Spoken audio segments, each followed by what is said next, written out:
Here's today's video for our shop improvement. We have shifted the way we're assembling things. Our assembly cart now is at the beginning of the process. When if you look here, we joined these benches together.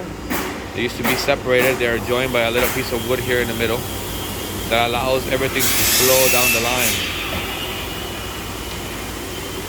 And when we have two people working here, we do the pre-assembly and shift into the assembly. Drills are at the beginning here in this workbench. Lots of room at the back over here now. The computer, we have a man working. The computer that was back here, now we have our drawings back here to review. That's where we keep track of our number of cabinets that we're making.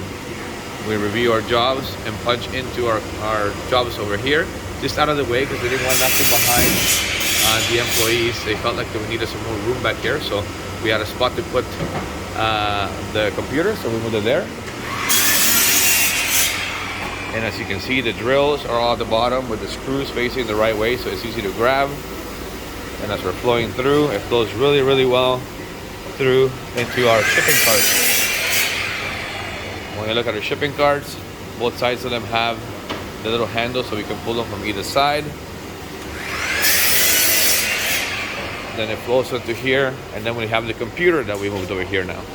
That's for us to be able to pre-ship everything coming out of assembly so that shipping doesn't have to do it themselves. Rather, we do the quality, the pre-shipping, and then they go into our storage area back here where now they get ready and prepped to be delivered and everything marked on the board. And that's one of the things that we've been working on to create flow, and we think it's really starting to work.